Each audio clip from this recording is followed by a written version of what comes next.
Estamos de regreso en Evas Urbanas, esta noche abordando un tema tabú aún en el 2015, pero nosotros damos cabida a todos los temas que atañen a una sociedad y precisamente sobre los derechos humanos, los derechos que cada ciudadano nicaragüense, que cada ser humano debe de tener. Esta noche vamos a hablar de los derechos de los transgéneros. Nos acompañan Marlene Vivas, quien es de la Asociación por los Derechos de la Diversidad Sexual. Ella es representante legal. Marlene Vivas, y también está con nosotros Silvia Martínez, quien es de la Asociación Retrans de Nicaragua y una de las fundadoras de la Fundación Xochiquetzal, Hazel Fonseca, está también en nuestro programa. Bienvenidas, ¿cómo están? Muy buenas tardes. Buenas noches, gracias. La semana pasada estuvimos abordando el Código de la Familia.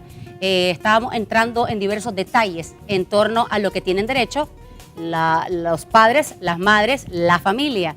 Tras bambalinas, más bien, le estuve consultando a la diputada Marta Marina González qué derechos o si están incluidos los derechos de los transgéneros o bueno, los que pertenecen a la comunidad de la diversidad sexual. Me dijo que no.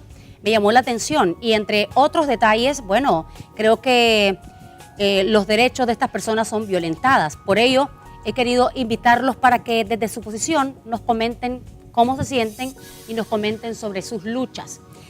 Marlene, estás representando a la Asociación por los Derechos de la Diversidad Sexual. Sí. Este es un tema que, bueno, aunque tiene muchísimos años de exponerse y de que la gente se levanta y alza la voz, sin embargo, de cierta manera queda silente. Vos sos uno de los representantes de esta asociación, sí, claro, que defiende los derechos de la diversidad sexual. En el caso tuyo, vos sos abogada, sí, pero no has podido ejercer. Comentanos cómo te resulta esta situación. Creo que antes que todo, ¿verdad? Muchísimas gracias por invitarme al programa y a cada una de nosotras. A la medida que nosotras, la comunidad transgénero, luchamos en el mundo entero, principalmente más en Nicaragua, y en el centro de Centroamérica, creo de que hay menos oportunidades. Muchas de nosotras llegamos a ser profesionales, pero no logramos entrar a trabajar porque hay estigma y discriminación. En el ámbito laboral, las empresas privadas no te contratan por el simple hecho de apariencia de vestirte femeninamente, porque tu identidad legal dice María José y yo me quiero llamar Marlene Viva, entonces mi personalidad a la hora de ir a buscar un trabajo me niegan el vacante porque yo como una mujer transgénero quiero ser vista como estoy visualizada. Entonces creo de que la empresa privada no te contrata, la empresa textilera contratan para que la comunidad trans tenga trabajo, pero no lo hacen acá. Las empresas privadas ni mucho menos lo hacen otras instituciones del Estado, donde según nosotras tenemos derechos y se reivindican los derechos de la comunidad trans, pero es muy diferente, pues, o sea, es otro contexto. Es un tema bastante complejo, porque, bueno, si para nosotros las personas heterosexuales, la complejidad de la vida cotidiana a veces resulta pesada, más pesada aún en personas que tienen gustos y preferencias distintas. Y precisamente me gustaría, una de las portavoces y de las defensoras arduas de la diversidad sexual es Hazel Fonseca, que ha estudiado mucho en detalle todas las corrientes sexuales. Para definir, me gustaría que nos comentes qué es un transgénero. El transgénero, que puede ser femenino o masculino, transgrede la norma, o sea, no se identifica su sexo psicológico con el biológico y precisa un cambio de identidad. Entonces, por ejemplo, acá nuestra amiga Marlene, ella biológicamente nació hombre, ¿no? Pero su ser, a nivel de su sexo psicológico, se vive como una mujer. Y ante la sociedad se presenta como una mujer. El problema está que la sociedad no entiende la existencia de personas diferentes a la norma, masculino o femenino, ¿no? Hombre o mujer. la diversidad del humano es muy amplia. Hay hombres, hay mujeres, hay hermafroditas, hay transgénero, hay transexuales, o sea, hay una infinita gama de seres humanos, ¿verdad?, que sus identidades no corresponden a la norma establecida por esta sociedad. Y es allí donde se sufre la discriminación, el rechazo, y se margina a las poblaciones en cuanto a que no tienen derecho al trabajo, ¿no? Y eso es una gran limitante para ellas y ellos poder defenderse y valerse por sí mismos en la vida, ¿no? Es ahí donde se hace importante el hecho de expresar, el hecho de poder promover lo que sienten las personas cuando son discriminadas. Este personaje del que hablábamos anteriormente, Bruce Jenner, despertó en mucha gente, sobre todo, digamos, las nuevas corrientes que son más abiertas, los jóvenes, este tema. ¿Qué es un transexual? ¿Qué es una persona transgénero? Y eso resulta un poco complejo de entender. Sin embargo, independientemente de que le entendamos o no, la idea o la situación es que cada ser humano en este planeta deben de respetársele los derechos. Estuve viendo diferentes documentales de National Geographic, de Discovery Channel, de montones de documentales que indagan sobre las vidas de estas personas que pasan un vía crucis, porque de por sí es bastante complejo para las propias personas pasar por esta situación. En tu caso, Silvia, vos naciste siendo hombre. ¿En qué momento te diste cuenta de que te sentías con una o te sentías mujer? Bueno, gracias, ¿verdad?, por habernos invitado a este programa. Y como lo decía de alguna manera Hazel, ¿verdad?, el tema de la persona transgénero, yo desde niña sentía, lo que pasa es que yo ya tengo más de 50, casi los 50 años, y evidentemente estamos hablando de otro contexto cultural en donde había como más estigma, más represión, más discriminación. Entonces, evidentemente, salir siendo una niña o sentirme una niña era más complicado en esa época. Estamos hablando de finales o a mediados de los 70, inicio de los 80, en donde no había tanta información de la sexualidad, no había tantas instituciones que trabajaran o abogáramos por el tema. Evidentemente también el promedio nicaragüense tenía esa información de la sexualidad, y esto marcaba un poco cómo vivíamos el estigma y la discriminación.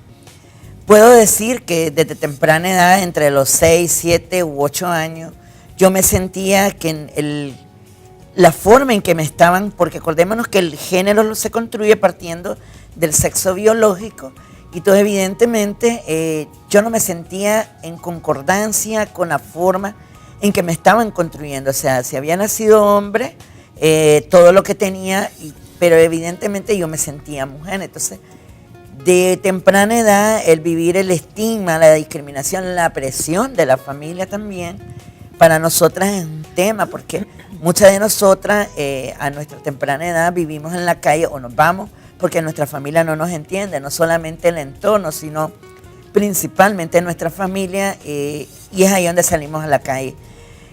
Y estamos hablando, ¿verdad?, de que esto tiene que ver un poco con el proceso de que tenemos que ir construyendo nuevas relaciones y nuevos sistemas donde estamos viviendo. Como lo decía Marlene, ¿verdad?, el tema de o sea, si yo vivo aquí a los 364 días del año así, para mí hay más estigma y discriminación por el tema de la identidad. Sí, porque si yo aplico un trabajo, yo tengo un documento que tiene mi nombre legal, ¿verdad?, pero en donde aparezco de una forma en que no soy. Entonces, cuando yo llego a la plaza vacante, entonces, ¿a quién van a contratar? ¿A la persona que está en la cédula o a la persona que ven? Entonces, al final, el empleador o la empleadora toma la decisión de que a ninguno de las dos personas. ¿Por qué? Porque hay estigma, discriminación, y por ende hay miedo a lo que marca la diferencia. Y de alguna manera esto tiene que corresponder con el tema de la falta de oportunidades, por ende nuestra comunidad vive en extrema pobreza. Hay estudios que se han realizado en algunos países, principalmente en Argentina, que se habla que, por decir, la esperanza de vida de una persona trans es hasta los 30 años. O sea, morimos jóvenes por X o Y circunstancia, porque no tenemos oportunidades. Yo puedo decirse que soy una sobreviviente, pero también me ha costado en el entorno social el ir trabajando la construcción de esas oportunidades para mi población. Hay algunas personas, y las corrientes religiosas sobre todo, que castigan el hecho de que una persona rehúse de el género con el cual nació.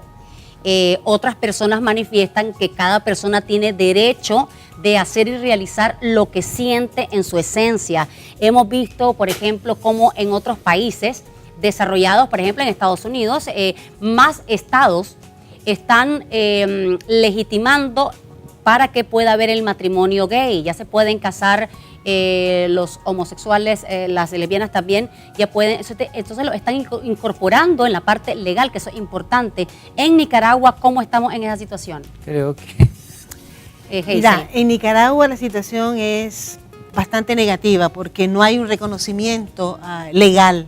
O sea, ninguno de los miembros de la diversidad sexual, ya sea homosexual, lesbiana, bisexual, transgénero, transexual, no pueden, hemos dicho, no podemos casarnos, no podemos adoptar hijos. O sea, no hay un reconocimiento de quiénes somos. Como ciudadanos, ciudadanas, prácticamente tenemos negado un sinnúmero de derechos. Marlene, que es abogada, ella ha iniciado a través de su grupo un proceso para luchar y presentar una ley que se nos reconozca la identidad, ¿verdad?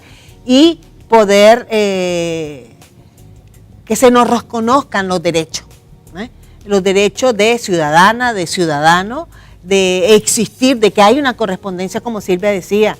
No logra trabajo porque entre la cédula que dice que es su sexo con el cual nació biológico, pero como ella se siente su identidad, que es Silvia, nadie la reconoce. Prácticamente estamos, como quien dice, en una inexistencia de persona, lo cual pasa por una violación muy grande de los derechos humanos.